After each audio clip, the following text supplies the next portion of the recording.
नमस्कार, आप देख रहे हैं भारत लाइव। बिहार विधानसभा चुनाव होने को हैं, इसी को लेकर तमाम राजनीतिक पार्टियां जो अपनी महत्वाकांक्षा को पूरी करने के लिए सियासी चैलेंज चल रही हैं और लगातार सबसे जो अहम संघर्ष अभी है, एक तो महागठबंधन एनडीए के बीच में है, लेकिन उससे भी ज्यादा जो सुर्खियां बटोर रहा है वो लोजपा और जदयू के बीच संघर्ष है। और इसी को लेकर आज एक चौंकाने वाली खबर आई है। वो कौन सी खबर है, हम बाबा से जानेंगे विस्तार से। बाबा, वो कौन सी खबर है जो बिहार की सियासत में चौंकाने वाली खबर है? हिमांशु, लगातार बिहार की राजनीति पे आप लोग पकड़ बनाए हुए हैं, लेकिन आप लोगों से भी कोई कोई खबरें छूट जाती हैं। बिल्कुल। और उन खबरों को पकड़ना पड़ता है हम बुजुर्ग लोगों को। बिल्कुल बिल्कुल। एक खबर पकड़ में आई है हमारे, और इस खबर को बड़ी मजबूती से हमने पकड़ के रखा है। बिहार की जनता को बतानी बहुत ज़रूरी है, क्योंकि ये खबर बिहार से जुड़ी हुई है, आने वाले चुनाव से जुड़ी हुई है, और जनता भी इस बात के इंतजार में होगी कि कौन सा उम्मीदवार मजबूत होगा, जिसको अगर वोट देकर के जिताया जाए तो आने वाले समय में वो उनके क्षेत्र का, उनके परिवार का, उनके राज्य का और उनके देश का विकास करेगा। क्योंकि आप जानते हैं कि जनप्रतिनिधि चुनने के बाद उन्हीं के हाथ में होता है कानून बनाने और कानून को बदलने का पूरा अधिकार। सदन में जाने का उनको अधिकार होता है। अब इन सब बातों के बीच में एक बड़ा मुद्दा सामने आ रहा है, और वो जुड़ा हुआ एनडीए से है। एनडीए में कप्तानी आपको पता है कौन कर रहा है?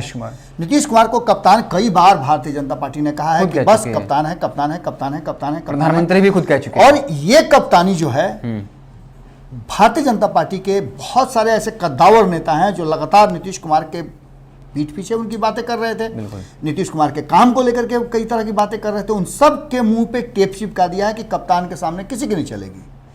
आज वही भारतीय जनता पार्टी आखिर चिराग पासवान को क्यों नहीं रोक पा रही है? चिराग पासवान और जीतन राम मांझी के बीच में जो नुरा कुश्ती हो रही है, उन्हें क्यों नहीं रोक पा रही है?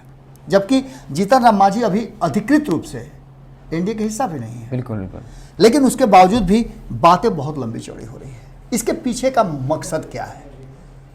कभी कभी आप अनायास मैं बातें कर रहा हूं, और सभी लोग लगभग जानते होंगे कि अगर किसी मिठाई का नाम ले तो आपके मुंह में पानी आने लगता है। बिल्कुल स्थिति बिहार की राजनीति की वही है, जहां एनडीए में कप्तानी तो नीतीश कुमार को दे दी गई है, लेकिन उनकी टीम जो है खरमंडल की स्थिति में है। खिलाड़ी जो हैं अपने अपने हिसाब से अपना चुनना चाहते हैं कि वो किस डाउन पे उतरेंगे, और ऐसी स्थिति में कप्तान का रोल शून्य हो जाता है। कभी कभी आपने देखा होगा कि कप्तान को रिटायर हट करके उप कप्तान को कप्तानी दे दी जाती है, और वो अच्छा कर जाता है।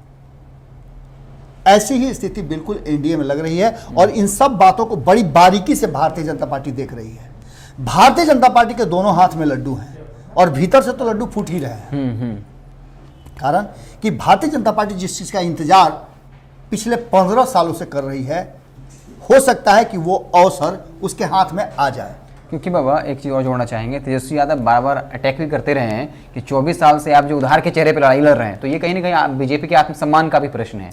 आत्मसम्मान की बात तो अक्सर भारत लाइव कहता रहा है। भारत लाइव यहाँ तक कहता रहा है कि भारतीय जनता पार्टी अपने को दुनिया की सबसे बड़ी पार्टी कहने के बाद भी एक मुख्यमंत्री का चेहरा तक नहीं दे पाती है। नीतीश कुमार के सामने जब भी आती है तो बौना हो जाती है, घुटनों पर खड़ी हो जाती है। अब चिराग पासवान ने हिम्मत बनाया है। उनका साफ कहना है कि कप्तानी भले नीतीश कुमार कर रहे हो, लेकिन गद्दी पर बैठेगा शील्ड लेने तो भैया आप ही जाइए। यानी कि मुख्यमंत्री का चेहरा निश्चित रूप से भारतीय जनता पार्टी अपनी तरफ से दे। नीतीश कुमार 15 साल हो चुके हैं, और नीतीश कुमार का अब दिन भी खत्म हो चुका है। आपको याद होगा संजय पासवान ने एक बात कही थी कि नीतीश कुमार को स्वतः नैतिकता के आधार पर हस्तांतरित कर देनी चाहिए भारतीय जनता पार्टी को ये सीट, क्योंकि भारतीय जनता पार्टी ने बड़ी ही मजबूती के साथ बिना किसी चूं चा के नीतीश कुमार का 15 सालों तक साथ दिया है। जब भी नीतीश कुमार को जरूरत महसूस हुई, जो भी नीतीश कुमार ने नीतियां बनाई, उस नीतियों पर चलने के लिए भारतीय जनता पार्टी अगर असहमत भी रही है तो प्रकट नहीं किया है, और एक अच्छे पार्टनर की तरह साथ निभाया है। अब स्थिति यह है कि चिराग पासवान ने बहुत बड़ी बात कह दी है, और चिराग पासवान ने सिर्फ इस बात को कहा ही नहीं है, इस पर अमल करने की प्रक्रिया तक वो पहुंच चुके हैं।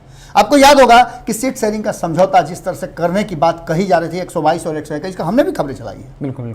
और ये खबरें कोई नाहक नहीं थी, ये खबरें बिल्कुल ही विश्वस्त सूत्रों से अंदर खाने से आ रही थी। इस खबरों पर किसी ने खंडन भी नहीं किया है। आप एक तरफ देख लीजिए कि जब भी सीट का और उम्मीदवारों का लिस्ट आता है आरजेडी का, तो आरजेडी खंडन कर रही है, करती है उसका कि भाई ऐसा कुछ नहीं, हमने कोई लिस्ट जारी नहीं हमारी किया है। खबरों का खंडन नहीं हुआ है। बिल्कुल, लेकिन 122 और 121 का जो हमने फॉर्मूला बताया था, और ये भीतर खाने से सबसे पहले हमने लाया था। भारत लाइव की एक खबर थी सबसे पहले कि 122 और 121 पर जेपी नड्डा जब बिहार आए हुए थे और बैठक हुई थी, उस बीच में तय हो गया था। बैठक में 6 लोग जो मौजूद थे, उन 6 लोगों में 2 लोग थे जदयू की तरफ से, ललन सिंह थे और नीतीश कुमार थे, वहीं 4 लोग बीजेपी की तरफ से। हालांकि और कोई दल नहीं था इसमें, न जीतन राम मांझी की तरफ से कोई था, न एलजेपी की तरफ से। लेकिन इन लोगों ने मिलकर के 122 और 121 का फॉर्मूला तय कर लिया। हालांकि पब्लिक डोमेन में इन्होंने ये बात नहीं रखी, फिर भी ये बातें जैसे ही आई और कहा गया कि इस पर संतुष्ट हो जाएंगे चिराग पासवान, तो हमने बहुत सारी खबरें चलाई थी।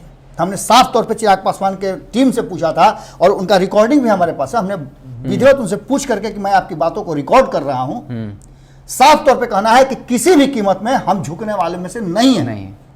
143 सीट हमने कर दिया है, तो हमें जितनी भी सीटें भारतीय जनता पार्टी देगी, चूंकि हमारा अलायंस भारतीय जनता पार्टी के साथ है, नीतीश के साथ हमारा कोई अलायंस नहीं है। एनडीए में रह करके भी हम नीतीश कुमार के खिलाफ लड़ाई लड़ेंगे। जैसा कि हिमांशु मैं बता रहा था कि भारतीय जनता पार्टी को लेकर के जितना ज्यादा भारतीय जनता पार्टी चिंतित नहीं है, उससे ज्यादा चिंतित एलजेपी है, क्योंकि एलजेपी को पता है, उसने साफ तौर पे कह दिया है कि हमारा अलायंस किसके साथ है। अब ऐसी स्थिति में भारतीय जनता पार्टी पूरी मजबूती के साथ अपना उम्मीदवार करे और घोषित करे मुख्यमंत्री का, और हम उसके साथ खड़े हैं। और कहीं ना कहीं इसी बात को लेकर के नीतीश कुमार की परेशानी भी बढ़ गई है। कप्तानी तो नीतीश कुमार करेंगे, लेकिन कौन गद्दी पर बैठेगा, शील्ड किसके हाथ में आएगा, यह फैसला चुनाव के बाद तय होना है। बिल्कुल, कारण कि नीतीश कुमार चाहे जितना भी समझ रहे हो, और इसी की लड़ाई भी चल रही है।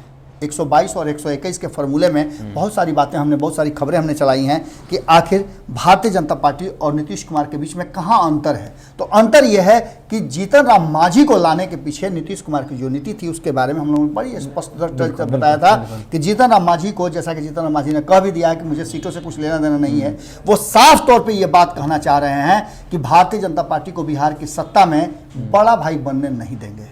और यही वो रणनीति है जिसे एलजेपी पहचान चुकी है और भारतीय जनता पार्टी भी पहचान गई है। लेकिन भारतीय जनता पार्टी एक राज्य खोना नहीं चाहती है, इसलिए चुप्पी साधे हुए है, और ये लड़ाई तब तक जारी रहेगी जब तक कि नीतीश कुमार को गद्दी से उतार करके अपने उम्मीदवार को गद्दी पर नहीं बैठा देती भारतीय जनता पार्टी, तब तक ये लड़ाई अंदर अंदर जारी रहेगी। ऊपर से सब कुछ ठीक नजर आएगा, लेकिन अंदर ही अंदर ये चलता रहेगा, और चिराग पासवान ने इसकी शुरुआत कर दी।